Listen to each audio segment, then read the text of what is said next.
कहेगा वर्तमान में बिम्स्टेक का जो है अध्यक्ष देश कौन सा? तो थाईलैंड है। कम्मा शिखर सम्मेलन का छठा कौन सा है? छठा। पांचवा का कौन था? श्रीलंका।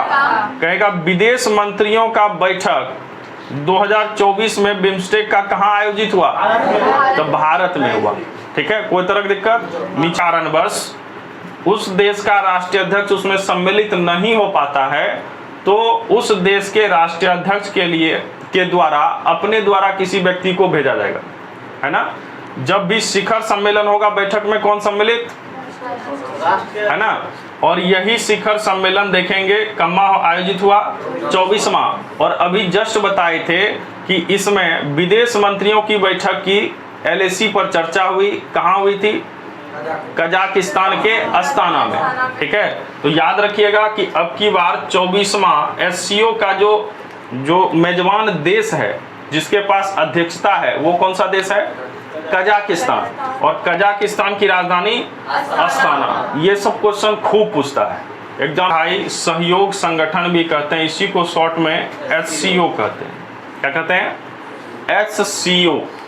अब यहां ध्यान दो, S से हो गया संघाई, C से हाँ ठीक जा रहा है, कॉर्पोरेशन है, C से कॉर्पोरेशन होगा, O से ऑर्गेनाइजेशन, एकदम हल्का है। ठीक है, S से संघाई, C से कॉर्पोरेशन, O से ऑर्गेनाइजेशन, है ना। तो संघाई सहयोग संगठन। ठीक है, इस संघाई के बारे में भी पूछा जाएगा कि बताइए संघाई सहयोग संगठन जो है इसकी बैठक की कमी हो रही है। तो याद रखिएगा 24वां बैठक। कौन सा बैठक? 24वां शिखर। देखो जिसमें शिखर लग जाए उसमें समझ लेना कि इसमें देश के राष्ट्रीय अध्यक्ष भाग लेंगे। कौन लेंगे? ये संघाई कहाँ है? चीन में। इसका मतलब ये चीन के द्वारा बनाया गया संस्था है।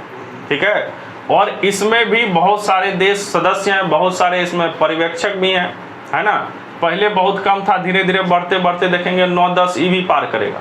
ठीक है, तो इसका जो हेडक्वार्टर होगा कहीं ना कहीं तो होगा। कहाँ होगा? तो देखो चीन के द्वारा स्टार्ट किया गया तो क्या हेडक्वार्टर भारत में रखेगा? ये चीन में रखा। और चीन की राजधानी बीजिंग। तो बीजिंग में इसका हेडक्वार्टर है। किसका? SCO। किसका है? SCO। और अगर तुमको पूछ दिया कि बताइए जो संघाई सहयोग संगठन है इसकी वर्तमान मेजबानी किस देश के पास? कजाकिस्तान, है ना, उसकी राजधानी अस्ताना है। और कम्मा है ये तो 24वां शिखर सम्मेलन। अगले बार देखेंगे 25वां होगा, है ना। भारत भी इसकी मेजबानी कर चुका है। ठीक है, तो वो देख लेंगे कि कजाकिस्तान के जो राष्ट्रपति हैं उसका नाम क्या है? कासिम जोमार्ट। नाम क्या है? कासिम जोमार्ट। तो क्वेश्चन आएगा कजाकिस्तान के राष्ट्रपति कौन? है ना, उज्बेकिस्तान। और इसके जो राष्ट्रपति हैं शौकत मिर्जियोयेव। नाम क्या है? कहाँ का? उज्बेकिस्तान। उज्बेकिस्तान की राजधानी क्लियर है। ताशकंद में देखे थे एक समझौता हुआ था। ठीक, चलिए लाल बहादुर शास्त्री के साथ। और कौन सा देश था? पाकिस्तान। भारत और पाकिस्तान के बीच हुआ। ठीक है, तो यहाँ के उज्बेकिस्तान के देख लेंगे शौकत मिर्जियोयेव। तो चेहरा इंपॉर्टेंट नहीं है, मटेरियल इंपॉर्टेंट है। अब आज जा रहा है ना, बस हो गया। तो याद रखना है इतना उब गया था कि इसको मिर्गी लगने लगा, है ना। किससे उब गया? कजाकिस्तान से। पाकिस्तान से काहे उबेगा रे? हाँ, अपने देश से ही उब गया तो क्या लग गया राष्ट्रपति को? मिर्गी। बस हो गया, कहानी क्लियर। जियो मार्ट में जाएंगे तो क्या करेंगे? टोकेंगे। बस हो गया। याद अगर रह गया कि जियो मार्ट में टोकना है, बस एग्जाम में आएगा जैसे कि कजाकिस्तान के राष्ट्रपति कुछ नहीं देखेंगे, टोकायेव है तो निकल गए। क्लियर। चलो अगला देखो रूस के, ये तो सबको याद होगा, व्लादिमीर पुतिन। ये भी लिखाएंगे नहीं। अगला देखो चीन के राष्ट्रपति शी जिनपिंग। नाम क्या है? Xi Jinping. अभी लिखाई दिए थे। कजाक हो गया। किर्गिस्तान। किर्गिस्तान की राजधानी बता दो। बिश्केक। क्या नाम था? बिश्केक। जिसको राजधानी नहीं याद है वो ब्रैकेट में राजधानी भी लिख लेना, ठीक है। कनेक्शन यहाँ से ये भी पूछ देता है कि क्वेश्चन में यहाँ संघाई में गया था, क्वेश्चन दे देगा बिश्केक किसकी राजधानी है, कारण क्यों पूछ दिया, करंट में अभी चल रहा है, तो इसलिए बिश्केक आ गया, ठीक है। तो किर्गिस्तान की राजधानी बिश्केक, और यहाँ के जो राष्ट्रपति हैं सदीर जापारोव। देख रहा है नाम कैसा है जी, एकदम इतना गिरगिरा गया है कि जाप एकदम लग गया है गिरगिरा के, ठीक है। तो किर्गिज, अगला देखिए, अब जो है ये ताजिकिस्तान, देखो इसमें बताए थे ये सब जो है कहाँ का देश है जी, सेंट्रल एशिया वाला, और उसमें तुमको सभी जो क्षेत्र बताए थे एकदम सबको याद होगा, है ना। अब उसी में से एक देश है जिसका नाम क्या है, ताजिकिस्तान, और बताए थे ताजा ताजा क्या बना है, दुश्मन। तो ताजिकिस्तान की राजधानी तो दुशानबे, ये तो क्लियर है, दुशानबे हो गया, कहानी क्लियर। अब यहाँ के जो राष्ट्रपति हैं इमोमाली रहमान, नाम क्या है, हाँ, तो रहम करे भगवान, कारण क्या है, दुश्मने हैं तो भगवान ने रहम करेगा। अगला देखिए, पाकिस्तान इसका सदस्य है, किसका, SCO का, है ना। अगला देश है पाकिस्तान। अब पाकिस्तान कहता है हम शरीफ हैं, क्या है, क्या शरीफ है सही में, ठीक, शहबाज शरीफ। अब पाकिस्तान की राजधानी इस्लामाबाद। नीचे अगला देखिए, ईरान, ईरान के अभी बताए थे, है ना, लेकिन जिस समय हुआ था उस समय राष्ट्रपति का निर्वाचन नहीं हुआ था, उस समय कार्यवाहक राष्ट्रपति थे। कार्यवाहक मतलब एक्टिंग प्रेसिडेंट, है ना, चूंकि प्रेसिडेंट की मौत हो गई थी, कार्यवाहक राष्ट्रपति जो थे मोहम्मद मुखबेर, नाम क्या है, मुखबेर, तो मुखबेर इसमें सम्मिलित हुए थे, ठीक है। इसके बाद एक देश नया है 10वां, मतलब इसके पहले कितना था, 9, 10वां देश इसमें इंक्लूड हुआ है बेलारूस की राजधानी बताए थे मिन्स्क, राजधानी क्या था, मिन्स्क। और बेलारूस पहले किसका था, रूस का, लेकिन देखे डिवाइड होने के बाद ये डिवाइड, रसिया डिवाइड कब हुआ, 97, देखो 1991, है ना। कितने देशों में, 15 देशों में विभक्त हुआ था। कौन देश, रसिया, जिसको हम लोग संयुक्त रूप से USSR कहते थे, सोवियत संघ, सॉरी सोवियत रूस। ये 1991 में 15 छोटे छोटे देश में विभक्त हो गया। इसी से यूक्रेन निकला, उसी से बेलारूस, उसी से मध्य एशिया वाला जो देखा सब निकला था।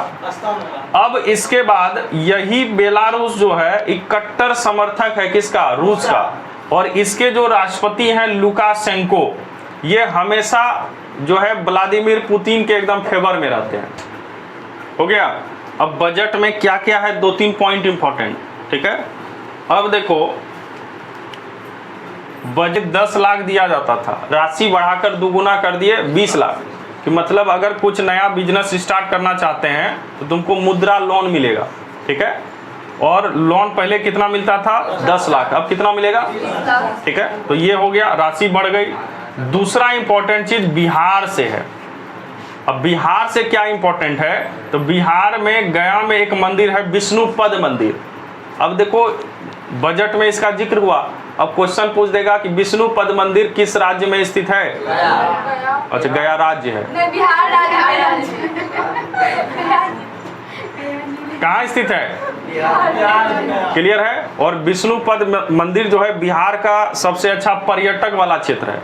तो सरकार की केंद्र सरकार की इसमें पैसा लगाएंगे और इसको और अच्छा से विस्तृत करेंगे, ताकि पर्यटन होगा तो पैसा इंक्रीज होगा, ठीक है। दूसरा, बौद्ध गया में है महाबोधि मंदिर, ये तो बहुत पहला है, और बिहार का जो गया है बहुत अच्छा पर्यटक वाला स्थान है, इसलिए यहाँ विदेश से लोग आते हैं, इसलिए यहाँ पे गया इंटरनेशनल क्या है, एयरपोर्ट है ना।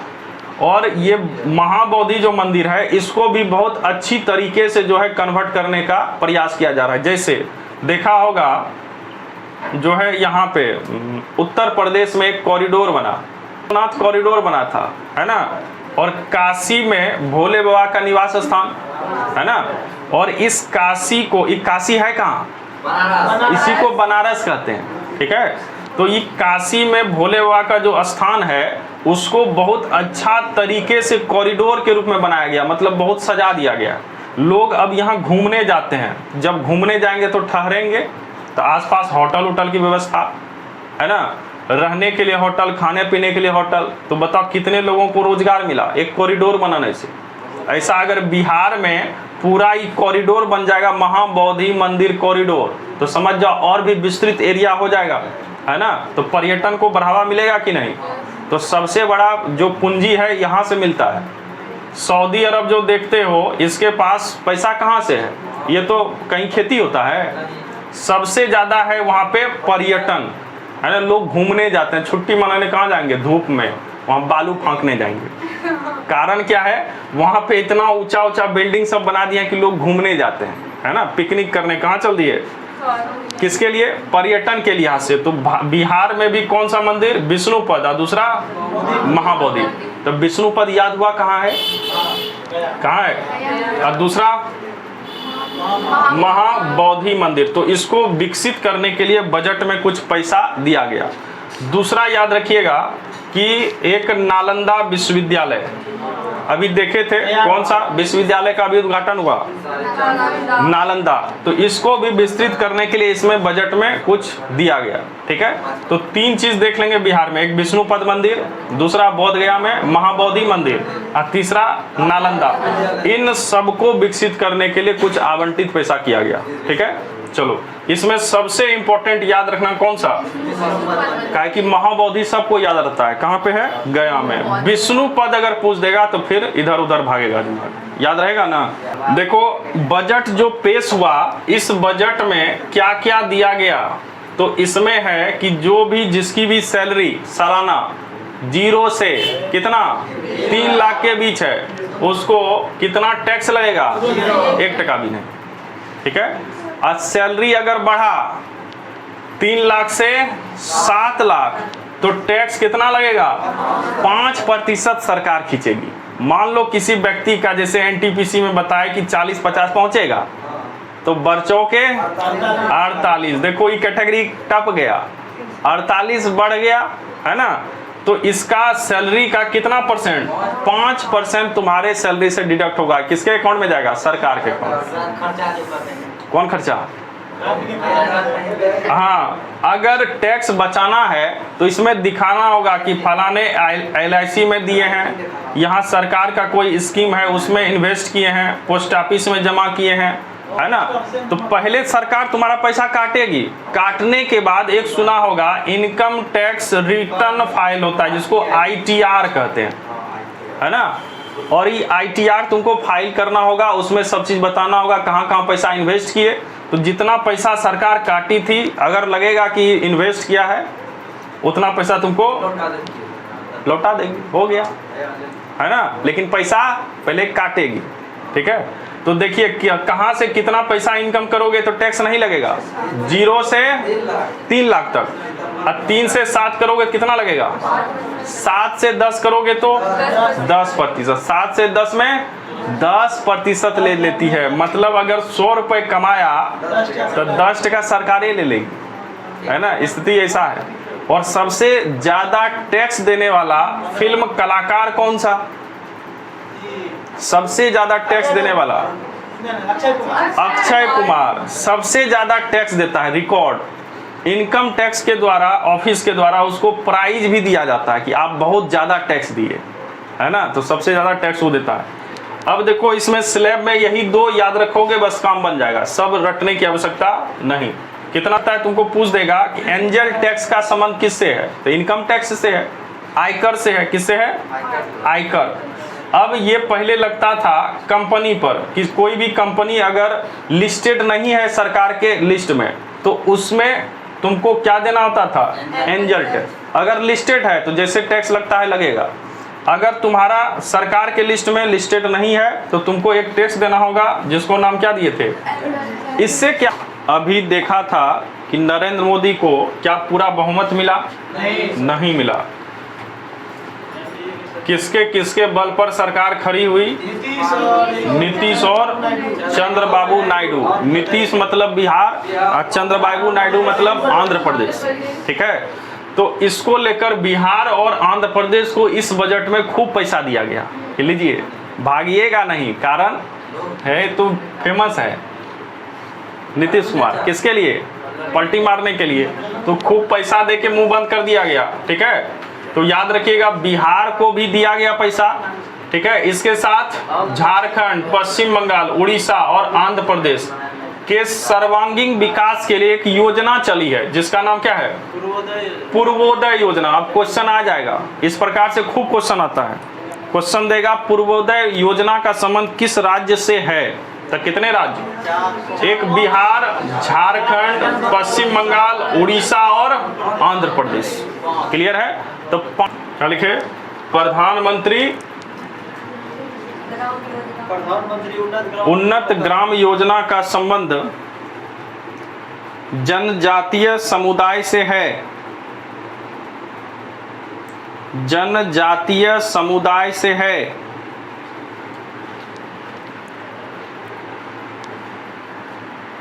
ठीक है,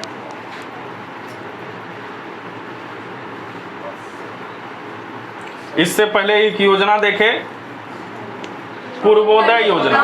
ये पूर्वोदय योजना पूर्वोदय वाला पूरब वाला जो क्षेत्र है उसके विकास के लिए। इसमें कितने राज्य? कौन से राज्य सम्मिलित नहीं है? आराम से निकाल लोगे, बिहार, बंगाल, उड़ीसा, झारखंड, आंध्र प्रदेश। क्लियर? इसमें 2 राज्य को स्पेशल विशेष पैकेज। क्लियर? अब इसके बाद दूसरा देखे, जनजातियों के लिए प्रधानमंत्री उन्नत ग्राम योजना। ये किसके लिए? तो जनजातीय समुदाय के लिए। और इसमें देखो 6300 गांवों को, कितने गांव को? सॉरी, 63,000 गांवों को 5 करोड़ जनजातीय लोगों को लाभान्वित करने का लक्ष्य है। तब कितने के लिए लक्ष्य है तुमसे क्वेश्चन नहीं पूछेगा, डायरेक्ट पूछेगा उन्नत ग्राम योजना का संबंध किससे? अभी तो करंट ना है, यही 10 दिन बाद फिर पूछेंगे। ये जैसे खत्म होगा इस पूरे बुक से रिलेटेड MCQ होगा। ठीक है, तो अभी जो पढ़ रहा है सब्जेक्टिव हो गया और उसके बाद ऑब्जेक्टिव।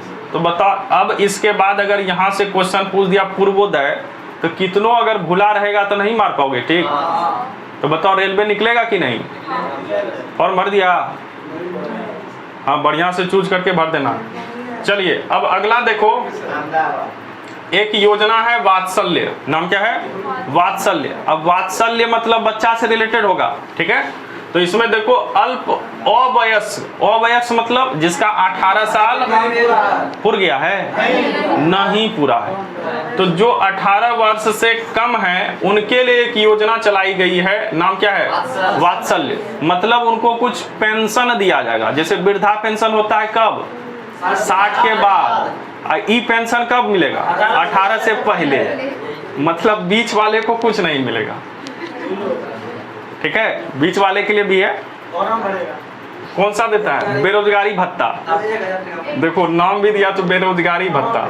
इसके लिए कितना अच्छा है, वात्सल्य, और उसको वृद्धा पेंशन, है ना। बस यही है और कुछ नहीं है। अगला है प्रधानमंत्री सूर्य घर मुफ्त बिजली योजना। ये पहले भी बता चुके हैं। सोलर प्लेट लगेगा और इस सोलर प्लेट लगाकर इसमें बताए थे कुछ सब्सिडी तुमको मिलेगा सरकार की तरफ से। मतलब जितना पैसा होगा उसका 50 या 60% कौन देगी? सरकार। और उसके बाद एकदम सोलर प्लेट लगाइए घर पे और चकाचक एकदम रोशनी लीजिए, है ना। और इसमें ऐसी भी सुविधा कि अगर ज्यादा बिजली बन जाए तुम बेच भी सकते हो, लेकिन अभी ऐसा यहाँ बगल में तो कोई ग्रिड है नहीं जो बेचोगे, तो इसलिए अपना ही यूज करोगे। ठीक है, इस सब कोई अप्लाई कर सकता है। अगला जो इम्पोर्टेंट यहाँ पे है वो है फिर से नरेंद्र मोदी। ठीक है, और नरेंद्र मोदी को अब तक कितने क्या क्या मिले हैं पुरस्कार में, वो थोड़ा सा देख लेते हैं, है ना। अब ध्यान दो, एक तो देख लिए थे द एपोस्टल मिला था रूस के द्वारा, है ना। उसके अलावे देखेंगे कौन कौन सा राष्ट्र इसको दिया है। तो देखिए, एक है grand cross the legion of honour, है ना। और इसमें से क्वेश्चन पूछ सकता है कि निम्नलिखित में से कौन सा अवार्ड किसको मिला? नरेंद्र मोदी को मिला या नहीं मिला। तो जो मिला है अगर याद रहेगा तब ना होगा। तो grand cross the legion of honour. और ये दिया गया फ्रांस के द्वारा। किसके द्वारा? और जितना भी अवार्ड मिलेगा नरेंद्र मोदी को वो उस देश का सर्वोच्च नागरिक सम्मान होगा।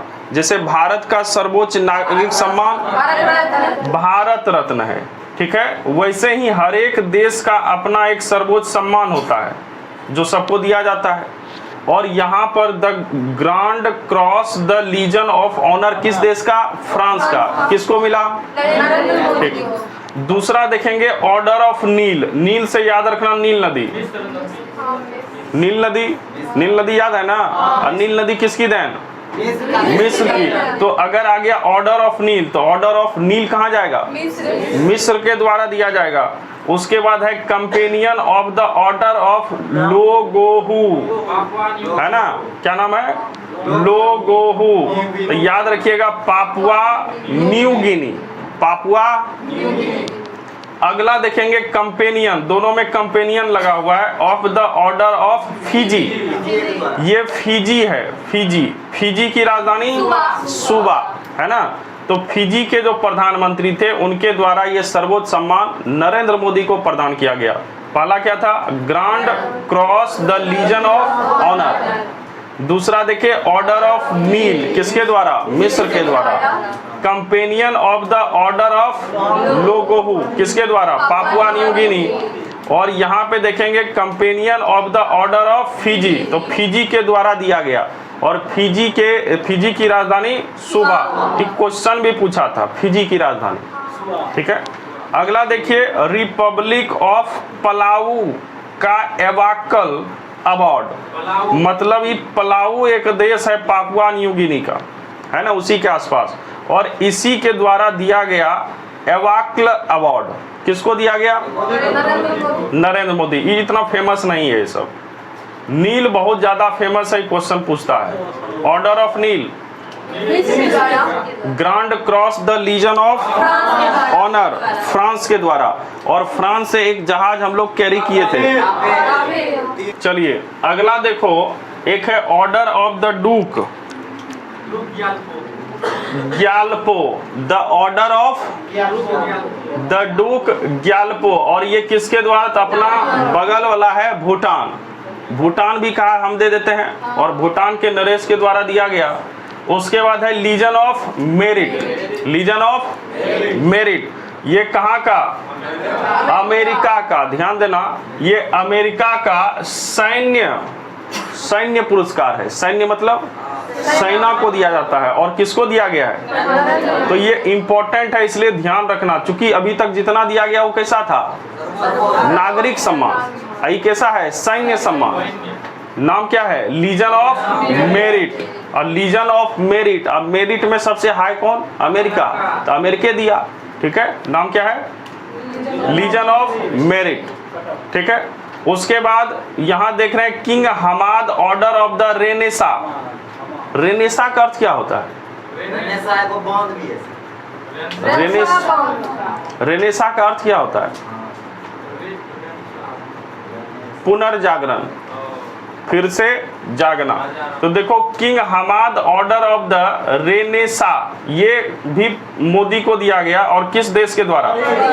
बहरीन, ठीक है। तो याद रखिएगा king Hamad order of the renaissance. Order of the distinguished rule of Nishan Izzuddin, ये मालदीव के द्वारा दिया गया था। किसके द्वारा? मालदीव, जो ज्यादा एकदम फेमस हुआ था इधर, है ना। तो मालदीव के द्वारा इज्जुद्दीन दिया गया। क्या दिया गया? इज्जुद्दीन। नील किसके द्वारा था? मिस्र के द्वारा।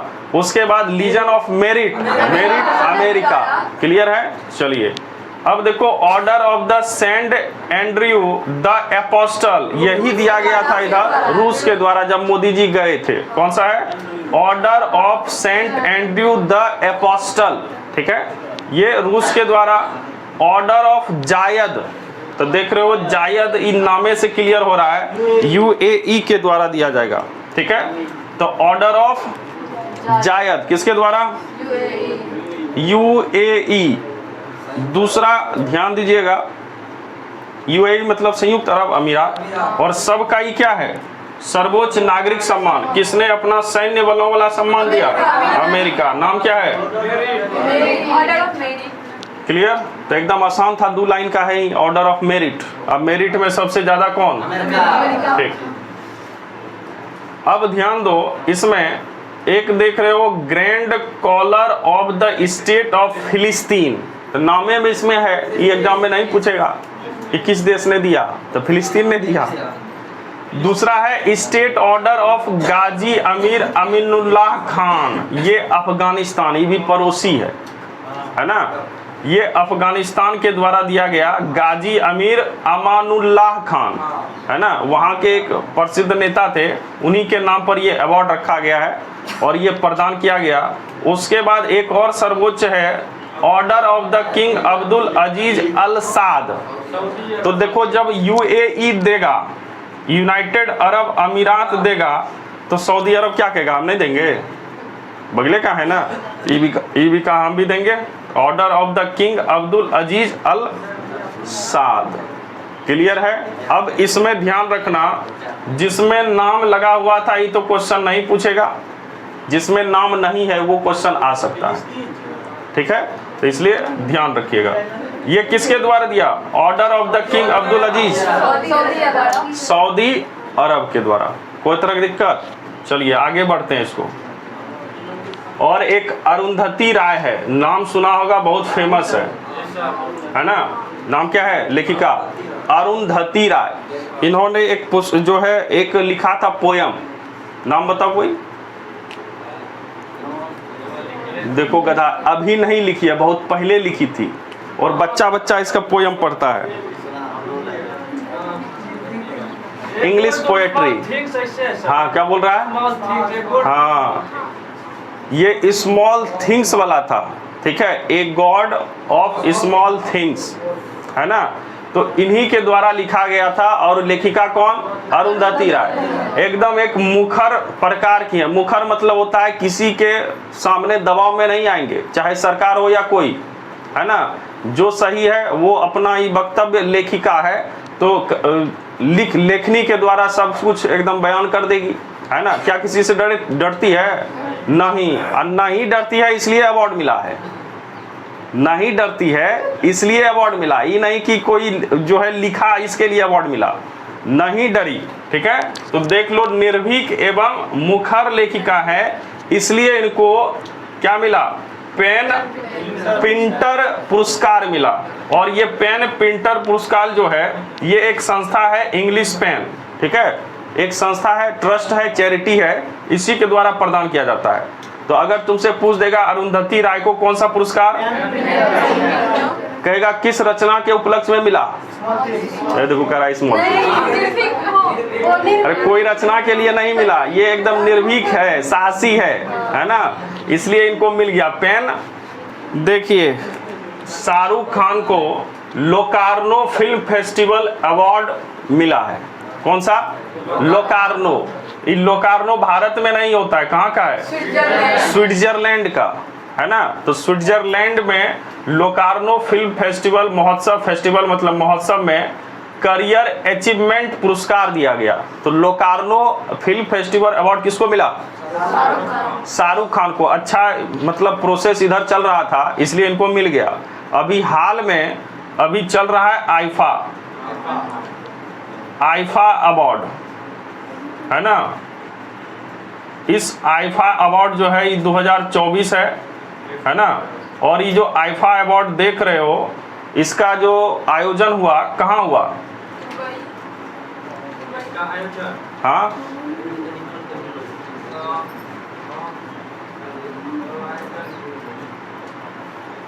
Abu Dhabi. कहाँ हुआ है? अबू धाबी किसकी राजधानी? यूएई। ठीक है, तो अबू धाबी में इसका आयोजन हो रहा है। और आईफा का फुल फॉर्म कोई बताओ? इसमें भी अवार्ड मिला है, इसलिए दोनों अवार्ड, चूंकि ये 2 दिन पहले मिला है इसलिए ये भी करंट से रिलेटेड है। अगला जब आएगा अक्टूबर तो उसमें करवाएंगे ही। लोकार्नो फिल्म फेस्टिवल किस देश का था? स्विट्जरलैंड। किसको लाइफ टाइम अचीवमेंट अवार्ड मिला? इसमें शाहरुख खान। और एक आईफा अवार्ड 2024 है, कहाँ आयोजित हुआ? Abu Dhabi. ठीक है, और अबू धाबी में एक आइसलैंड है। आइसलैंड समझ गया, है ना, द्वीप टाइप में, और उस द्वीप का नाम है यास द्वीप। क्या नाम है? यास आइसलैंड। इसी पर इसका आयोजन हो रहा है। बहुत सारे फिल्म अभिनेता सब यहाँ पहुंचे हैं और उसके बाद जो है कार्यक्रम हुआ और इसमें इसको फिर से एक अवार्ड मिला है। किसको? शाहरुख खान को। और वो जो अवार्ड है उसका नाम है बेस्ट एक्टर। किसका मिला है?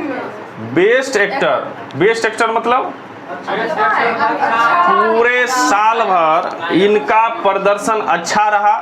जितने भी मूवी आए उसमें सबसे बेस्ट किनका था? शाहरुख खान का। तो बेस्ट एक्टर आईफा अवार्ड 2024 इसको मिल गया शाहरुख खान। मूवी इनका क्या था? तो जवान। मूवी का नाम? अब जल्दी से बताओ आईफा का फुल फॉर्म क्या है? इंटरनेशनल हाँ, इंडियन हाँ, फिल्म हाँ, एकेडमी अवार्ड 54वां 2024 देख रहे हैं, इसमें चोरी कर लिए। 24वां कम्मा है, 24वां कहाँ हुआ? Abu Dhabi. किसको? किस आइसलैंड पे? यास। और किसको बेस्ट एक्टर मिला? किस मूवी के लिए? अब बेस्ट एक्टर मिल गया तो बेस्ट एक्ट्रेस भी देख लेते हैं। रानी मुखर्जी। किसको मिला? रानी मुखर्जी। किस मूवी के लिए? ऑप्शन बोलिए। ऑप्शन इसमें हम क्या देंगे? नाम दूसरा है। मिस्टर चटर्जी, हाँ, मिस्टर चटर्जी, है ना। इसी मूवी के लिए रानी मुखर्जी को क्या मिल गया? बेस्ट एक्ट्रेस का अवार्ड। अब देखो बेस्ट एक्टर हो गया, बेस्ट एक्ट्रेस हो गया, तो एक बेस्ट फिल्म भी बता दो। एनिमल। एनिमल। ये तो सब देखा होगा, नहीं देखे। झूठ मत बोलो, नहीं देखे। ठीक है? तो देख लो। अच्छा चलिए ठीक है। तो देखिए बेस्ट फिल्म का अवार्ड किसको मिला? एनिमल। एनिमल। एनिमल में क्या ही भूमिका किया? नहीं। बेस्ट फिल्म एनिमल, लेकिन बेस्ट एक्टर कौन हो गए? अब बेस्ट एक्ट्रेस। अब दूसरा एक और कैटेगरी है, बेस्ट जो है डायरेक्टर कौन है? निदेशक। मूवी है 12th फेल। इसको बेस्ट फिल्म का अवार्ड तो नहीं मिला, लेकिन इसके जो डायरेक्टर हैं, निर्देशक, जो 3 इडियट के भी निर्देशक थे, विनोद है ना, विदुर विनोद। क्या नाम है उसका? विदुर विनोद। ये 3 इडियट के भी निर्देशक थे और किसके? 12th फेल के भी। तो बताओ ये सब क्लियर है। एक और क्वेश्चन इंपॉर्टेंट इसमें है कि बताइए एक outstanding life time achievement award मिला, पूरे करियर के लिए उनको अवार्ड मिला। Outstanding life time achievement award तो हेमा मालिनी है। किसको मिला है? बात समझ में आ गया? तो देखो इधर 2, इधर एक ये फिल्म 3, एक डायरेक्टर 4 और एक लाइफ टाइम अचीवमेंट अवार्ड 5। ये 5 चीज इधर याद रखना होगा। उसके बाद हुआ कहाँ? 6 आई कम्मा संस्करण था। बस इतना चीज याद रखोगे, आईफा क्लियर है? क्लियर? इधर देख लेंगे कौन सा? Locarno film festival. किसको मिला? कहाँ का है? जो का फुल फॉर्म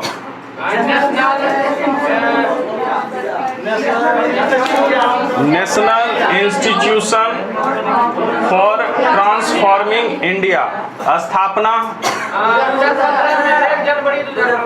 बताओ ये कैसी संस्था है? ये एक प्रकार का थिंक टैंक है, सोचने वाली संस्था है ना, नियम बनाने वाली संस्था, ठीक है। और ये किसके स्थान पर आया? योजना आयोग, ठीक है। और इसके द्वारा देखेंगे इसके अध्यक्ष कौन होते हैं, उपाध्यक्ष कौन है, ठीक है। और इसके सीईओ कौन है? कौन? क्लियर है ना? ठीक, BR सुब्रमण्यम इसके कौन है? सीईओ, चीफ एग्जीक्यूटिव ऑफिसर, ठीक। अब इसका जब भी सरकार गठित होती है तो एक बार पुनर्गठित किया जाता है। हो गया?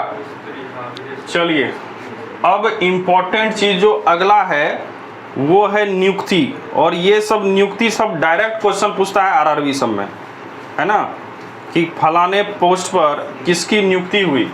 एग्जाम देते होगे तो उसमें पूछता होगा इलाहाबाद के अभी हेड कौन हैं, SBI के चेयरमैन कौन हैं, ये सब नाम सुना है ना। तो हर एक महीने का अलग अलग नियुक्ति होगा। इसमें देखेंगे सितंबर में जो भी करंट अफेयर बना तो नाम है एक विक्रम मिश्री। नाम क्या है? मिश्री। मिश्री है। अब मिश्री क्यों खाते हो? और तो कभी खाते नहीं हैं, ठीक है। तो देखो ये भारतीय विदेश सेवा बैच से थे और ये भारत के नए विदेश सचिव फाइनली कौन थे ये भी पूछ देगा। तो पहले कौन थे? राजीव गाबा। गजब है जी, राजीव गाबा तो बहुत पहले था। देखो विजय मोहन क्वात्रा, नाम क्या था इसका? विजय मोहन क्वात्रा। दोनों चीज याद रखोगे, एक तो वर्तमान कौन है और पहले कौन थे, ठीक है। तो पहले कौन थे? विनय मोहन क्वात्रा। और अभी कौन बने? तो विक्रम मिश्री। कौन है ये? किस पद पर? विदेश सचिव के पद पर नियुक्त हुए, ठीक है। चलिए, और विनय मोहन क्वात्रा जो पहले विदेश सचिव थे इनको भेज दिए अमेरिका। कहाँ भेज दिए? है ना, अमेरिका में भेज दिए कि आप वहां पे जो है राजदूत के रूप में वहां बैठिए, ठीक है। तो ये कहाँ के राजदूत बन गए? अमेरिका। चलो अब अगला देखो।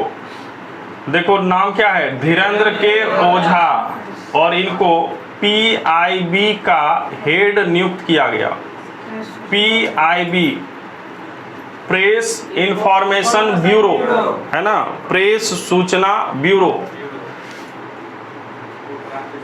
हो गया। चलिए अब अगला देखिए। देखो ये व्यक्ति है राजेंद्र खन्ना। नाम क्या है इनका? राजेंद्र खन्ना। और ये भारत के जो है उपराष्ट्रीय सुरक्षा सलाहकार, एडिशनल जो है सिक्योरिटी एडवाइजर, है ना, जिसको एक नाम सुना होगा NSA। NSA नाम सुना है? नेशनल सिक्योरिटी एडवाइजर, मतलब राष्ट्रीय सुरक्षा सलाहकार। अभी वर्तमान में कौन है? अजीत डोभाल। उनका कार्यकाल बार बार खत्म होता है, बार बार बढ़ा दिया जाता है। रॉ का फुल फॉर्म कोई बताओ?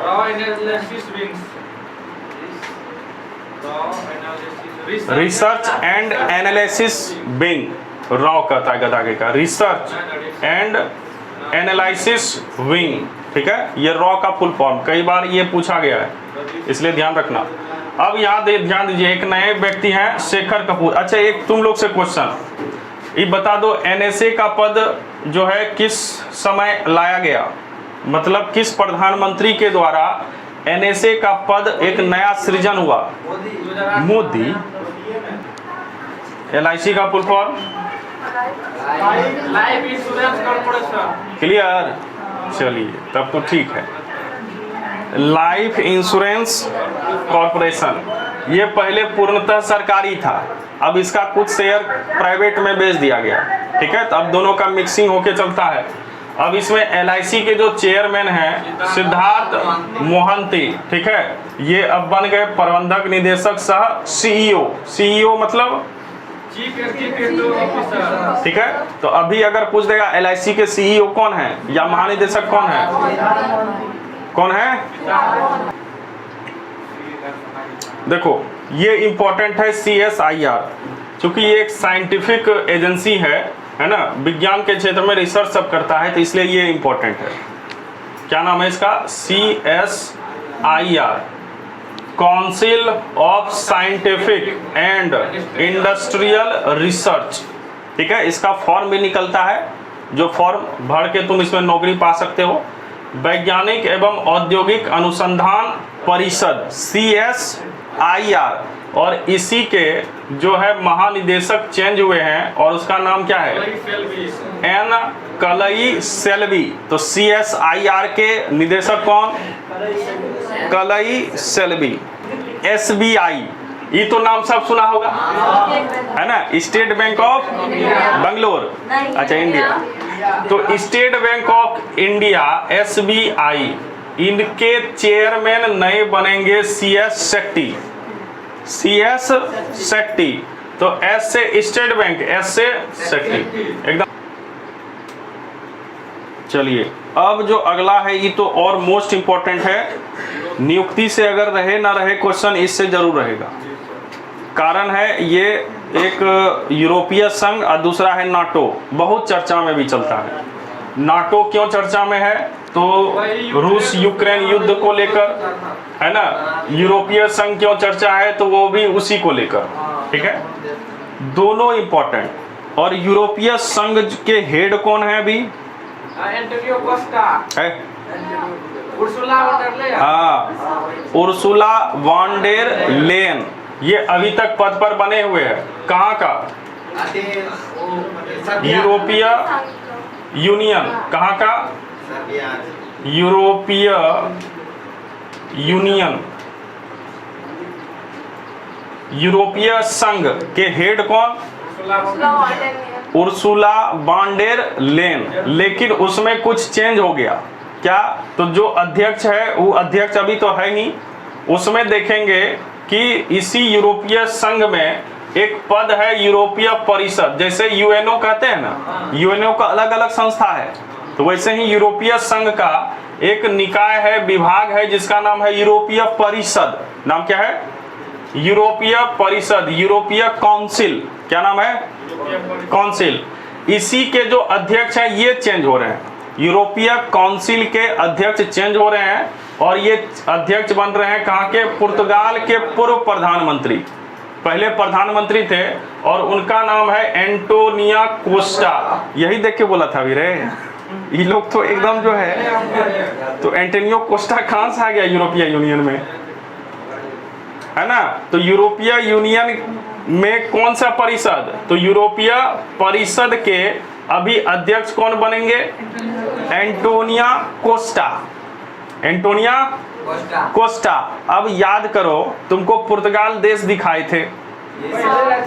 पुर्तगाल गाल, अब गाल मतलब ये एकदम कोस्ट लाइन में था। कोस्ट लाइन मतलब तटीय एक देश है ना। और ये जैसे आएगा, जैसे पूछ देगा बताइए कोस्टा किस देश से रिलेटेड, तो क्या कहोगे? तो पुर्तगाल से रिलेटेड। और कहाँ के ये बने हैं? एंटोनियो कोस्टा यूरोपीय परिषद, यूरोपीय काउंसिल के अध्यक्ष बने, ठीक है। तो जैसे कहेगा यूरोपीय कोस्टा किस देश के, कहना कोस्ट वाला एक देश था पुर्तगाल, तो कहाँ के हो गए? प्रधानमंत्री, पूर्व प्रधानमंत्री थे पुर्तगाल के। और इसके वर्तमान अध्यक्ष कौन अभी? यूरोपीय यूनियन के उर्सुला वॉन डेर लेयन। याद हो गया? कोई तरह की दिक्कत? कौन कोस्टा? Antonio Costa. कोई तरह की? बहुत अच्छा। अब दूसरा इंपॉर्टेंट चीज याद रखिएगा, यूरोपीय संघ में कुल कितने देश? 27 देश। कितने देश हैं? 27 देश। यूरोपीय यूनियन में कितने हैं? 27 देश, 27 राष्ट्र, ठीक है। और इसके अध्यक्ष कौन थे? Ursula von der Leyen. और यूरोपीय परिषद के हेड कौन हो गए? Antonia Costa. एंटोनिया कोस्टा कहाँ के रहने वाले? कोस्टा है पुर्तगाल का, होगा कोस्ट वाला क्षेत्र। और वॉन डेर लेयन कहाँ की? जर्मनी, ठीक है। अगला दूसरा इंपॉर्टेंट है नाटो, है ना। नाम क्या है? नाटो। नाटो का फुल फॉर्म बताओ। National Atlantic treaty organisation. देखो क्या नेशनल का रहा है, एन से क्या है? नेशनल। नेशनल है, नेशन है। पता नहीं कितना बार नाटो बता चुके हैं, कितना बार है। अब आ रहा है north Atlantic, north Atlantic treaty organisation. मतलब नॉर्थ अटलांटिक जो महासागर है उस क्षेत्र में जितने भी देश हैं उन सभी देश के साथ एक संगठन है, उसी का नाम क्या है? नाटो। और कैसा एक संगठन? तो मान लो ये सैन्य संगठन है, इसमें जितने भी देश इसके सदस्य हैं। अच्छा बताओ कितने देश सदस्य हैं? 31। तो 32 सदस्य अभी इसमें हैं देश। कितने हैं? 32 देश में से अगर किसी देश पर कोई अलग देश अगर हमला करता है तो 32 मिलकर उसको मारेगा। बात समझ गया? तो नॉर्थ अटलांटिक ट्रीटी ऑर्गेनाइजेशन ऐसा है। क्लियर? इसलिए देखा होगा कि रूस के आसपास का जो छोटा छोटा देश है वो सब एप्लीकेशन देता है नाटो में कि हमको ले लीजिए अपने में। कारण रूस कभी भी मार पीट के हमको अपने में मिला लेगा, और जब इसका सदस्य रहेंगे तो अगर रूस हमको मारेगा तो आइएगा 2900 बचाने 3200, तो रूस कुछ डरेगा। और चूंकि अमेरिका भी क्या है इसका, है ना, दुश्मन, तो इसका क्या है, सदस्य न है। तो इसलिए याद रखिएगा कितने इसमें, तो 32। दूसरा, ये 32 में दो इंपॉर्टेंट है, 31वां और 32वां। 31वां फिनलैंड, कौन था, फिनलैंड। अब 32वां है स्वीडन, नया नया बना है Sweden. Finland, Norway, Finland, Sweden, ये दिखाए थे ना ऊपर लटका हुआ 3 देश, है ना, इसको क्या कहते हैं, स्कैंडिनेवियन कंट्री, ठीक है। नॉर्वे, फिनलैंड और स्वीडन, इसमें से देखे कि 31वां कौन सा देश है, नाटो का सदस्य फिनलैंड। अब 32वां कौन है, स्वीडन। ये दोनों इंपॉर्टेंट है, एग्जाम में आएगा। टोटल कितने हो गए, 32। नाटो के हेड कौन है, मार्क रूट। नाम क्या है, मार्क रूट। और कहाँ के हैं, तो नीदरलैंड के। कहाँ के हैं, नीदरलैंड के प्रधानमंत्री थे, उन्हीं को बनाया गया है। क्या बनाया गया, क्या बनाया गया, नाटो के अध्यक्ष। देखो पूरे नाटो के अध्यक्ष का लिस्ट दिया गया है, और जो 13वें थे वो नॉर्वे का था, स्टोल्टेनबर्ग। नाम क्या था इसका, स्टोल्टेनबर्ग। ये उस समय थे, इससे पहले। अब कौन बनेंगे, पदभार कौन लेंगे, मार्क रूट। और कम में होंगे ये, तो इतना चीज याद रखना होगा, ठीक है। नाटो की स्थापना कब हुई थी, चलिए बहुत अच्छा, 1949। कितने सदस्य देश, 31वां कौन, 32वां कौन, क्लियर। वर्तमान अध्यक्ष और तत्कालीन अध्यक्ष, इसके पहले स्टोल्टेनबर्ग, कहाँ के, नॉर्वे के। वर्तमान अध्यक्ष कहाँ के, नीदरलैंड के। वर्तमान जो अध्यक्ष हैं कहाँ के हैं, तो देश भी पूछ देता है, इसलिए दोनों जो है। दूसरा एक फुटबॉल से, अब थोड़ा सा खेल से देख लेते हैं, इंपॉर्टेंट है। और खेल में क्या इंपॉर्टेंट है तो ध्यान दे लो, जो अखिल भारतीय फुटबॉल महासंघ है ना, ऑल इंडिया फुटबॉल फेडरेशन, ध्यान देना, इसका फुल फॉर्म यह है all India football federation, IFF, है ना, अखिल भारतीय फुटबॉल महासंघ। इसके द्वारा एक पुरस्कार दिया गया 19 जुलाई को, और किसके जो है उपस्थिति में, तो हमारे जो देश के खेल मंत्री हैं, अभी कौन है, ये पहले क्या थे, स्वास्थ्य मंत्री। अब स्वास्थ्य मंत्री कौन है, देखो नितिन गडकरी का, कल भी बताए, JP नड्डा, जगत प्रकाश नड्डा हो गया। अब केंद्रीय मंत्री अभी जो है मनसुख मांडविया है खेल मंत्री, और संसदीय कार्य मंत्री है किरण रिजिजू। ये पहले कानून मंत्री थे, अभी क्या हो गए, संसदीय कार्य मंत्री। मतलब पार्लियामेंट में जो भी कार्य होगा वो किसके दिशा निर्देश में होगा, किरण रिजिजू। तो इसलिए संसदीय कार्य मंत्री अभी ये हैं। इन्हीं दोनों के प्रेजेंस में AIFF के द्वारा पुरस्कार दिया गया खिलाड़ियों को। तो किस क्षेत्र में दिया होगा, क्रिकेट के क्षेत्र में, अच्छा। तो फुटबॉल से रिलेटेड है तो फुटबॉल के खिलाड़ी को देगा। और जो खिलाड़ी है उस खिलाड़ी का नाम है, देख लो, लालियान। नाम सुना है, खाली सुनता है महेंद्र सिंह धोनी, यहाँ जो है, और दूसरा क्रिकेटर का, फुटबॉलर का नाम ही गायब है। जब क्वेश्चन पूछेगा कि बताइए 2024 में सर्वश्रेष्ठ पुरुष फुटबॉलर का खिताब किसको दिया गया, तो बस कहानी क्लियर है। अगर ऑप्शन में देखे लालियान तो एकदम आंख लाले लाल हो जाएगा, और उसके बाद दूसरा क्वेश्चन पढ़ने चल दोगे, ये तो नहीं बनेगा, ठीक है। तो सर्वश्रेष्ठ पुरुष फुटबॉलर का जो अवार्ड दिया गया है ये है लालियान ज्वाला चागते, है ना, क्योंकि ये नॉर्थ इंडिया का है, नॉर्थ ईस्ट इंडिया का है, मिजोरम का। कहाँ का है, मिजोरम। तो याद रखना, एकदम मजा आ गया।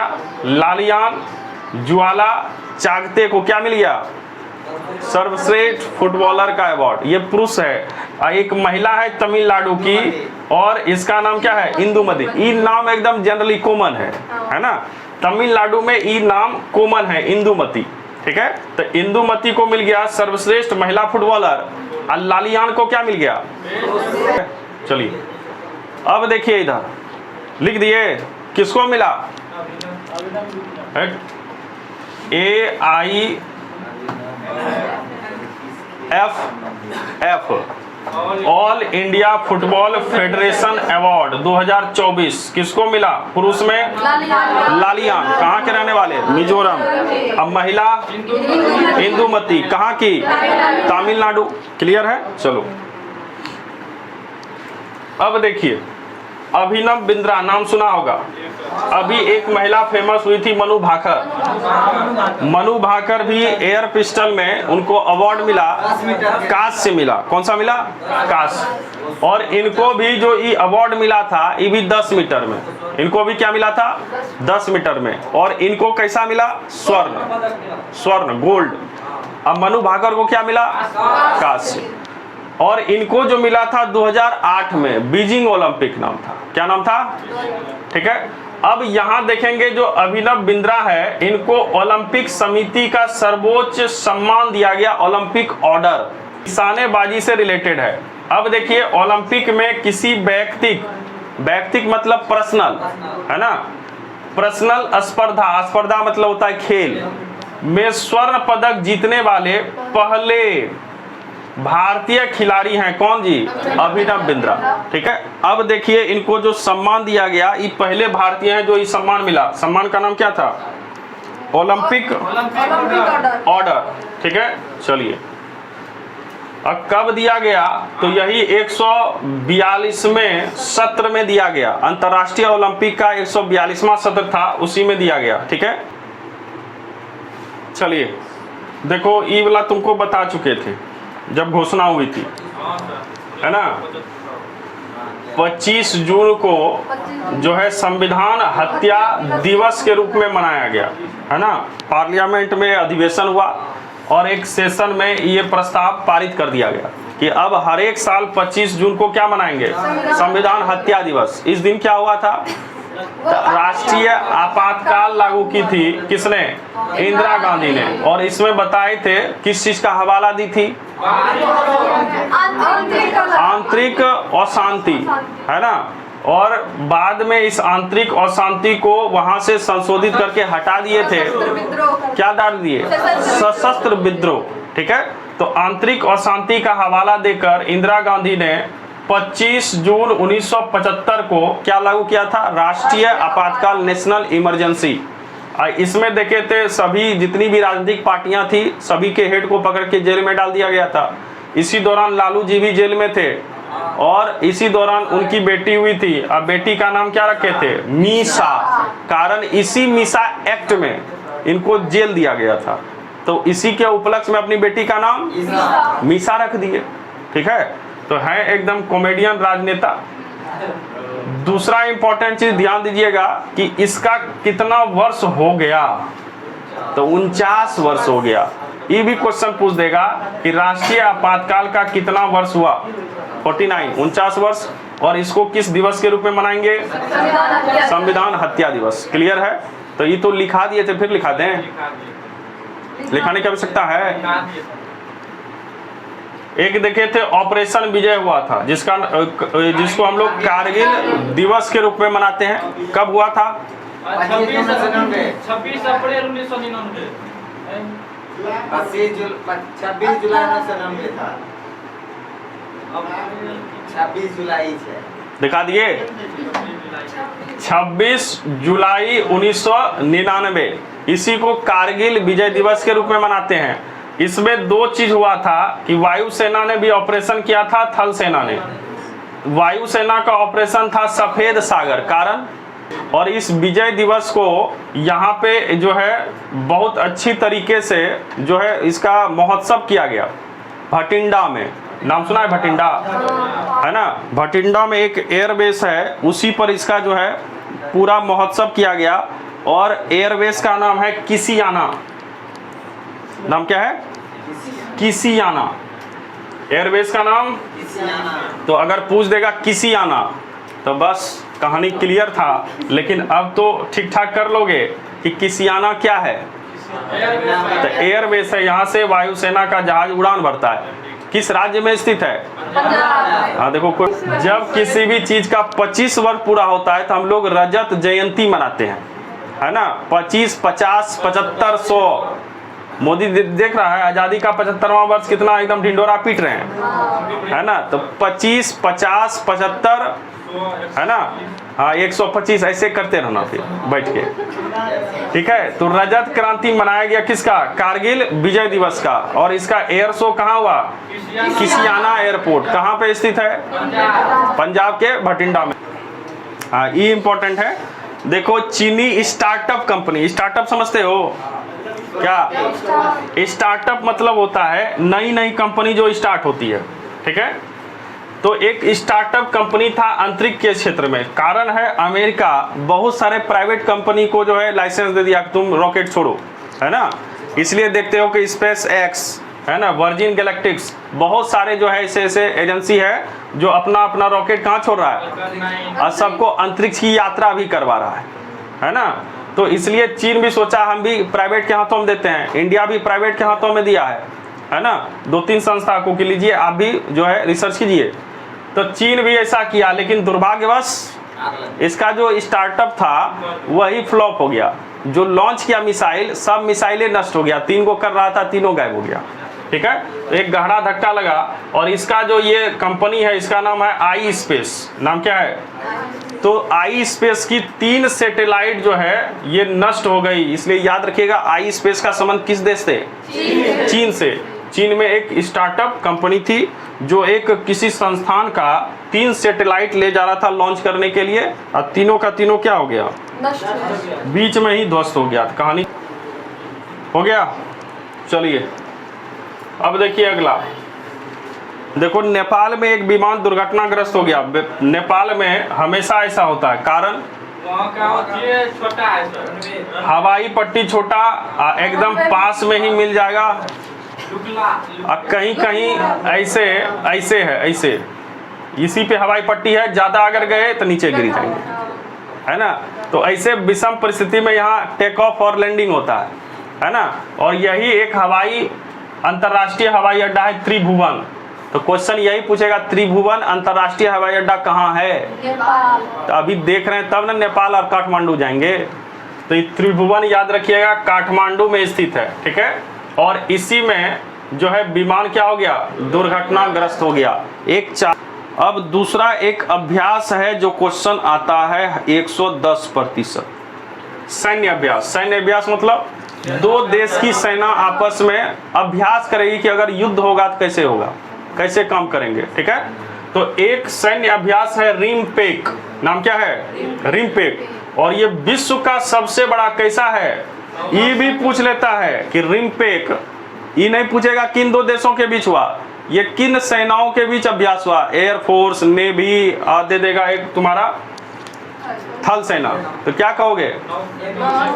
तो रिमपेक इसमें देखे विश्व का सबसे बड़ा नौसैनिक अभ्यास है जो अमेरिका के द्वारा इसको मेजबानी की जाती है, अमेरिकी नौसैनिक के द्वारा। और इसमें से कितने देश हैं ये भी इंपॉर्टेंट है। देश है, कितने देश हैं? 29 देश, है ना। इसलिए यह विश्व का सबसे बड़ा नौसैनिक अभ्यास है। नाम क्या है? क्या इंडिया शामिल होगा? एकदम शामिल होगा, ठीक है। दूसरा एक है अभ्यास जिमेक्स। नाम क्या है? जिमेक्स। और जिमेक्स जो है ये भारत और जापान के बीच होता है। किसके बीच? अगर पूछेगा रिमपेक सैन्य अभ्यास किन 2 देशों के बीच, तो कहना 2 नहीं 29 देश, है ना। अमेरिका मेजबानी करता है। और ये कैसा अभ्यास है? नौसैनिक अभ्यास है। उसके बाद देखिए एक अभ्यास है जिमेक्स। जिमेक्स किसके द्वारा? भारत और ये जो है 2 देशों के बीच होता है, भारत और जापान का है, ठीक है। अब रिम ऑफ द पैसिफिक यही सब का नाम है। अब ज़्यादा इसमें करने की आवश्यकता नहीं, 2 लाइन बाद में लिखेंगे, पहले सब देख लेते हैं। एक है देखो थाईलैंड में,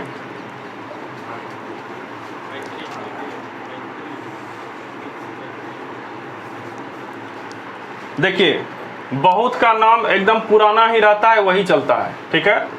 खाली उसका जगह बदलता है कि कौन सा कहाँ हुआ, ठीक है, और जगह भी कई बार पूछ लेता है। तो एक है मैत्री सैन्य अभ्यास, ये मैत्री बहुत दिन से एकदम फेमस है। दो देश किसके किसके बीच, भारत और थाईलैंड। अब ये इंपॉर्टेंट है, होता कहाँ है, तो भारत और थाईलैंड के बीच जो ये हुआ, ये थाईलैंड के टाक प्रांत में हुआ। कहाँ हुआ, टाक प्रांत, थाईलैंड में। और इसका देखेंगे पहला जो हुआ था, इसके पहले भारत और थाईलैंड का 12वां संस्करण ये मेघालय में हुआ था, उमरोई।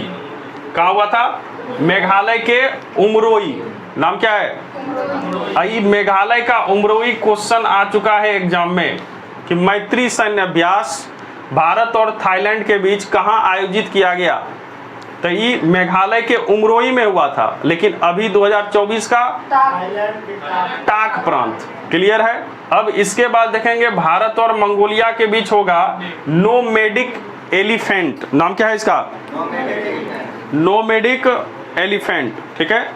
और ये भी देख लिए कि 16वां संस्करण कहाँ पे, मेघालय के उमरोई। ध्यान देना, एक मैत्री पहले हुआ था उमरोई में, अभी कहाँ हुआ, थाईलैंड के टाक में। और ये जो नोमैडिक देख रहे हैं भारत और किसके बीच, मंगोलिया के बीच, इसका 16वां संस्करण जो है ये मेघालय के उमरोई में हुआ। कहाँ हुआ, उमरोई। बताओ कोई तरह की दिक्कत, तो 3 गो है, तीनों को लिख लीजिए।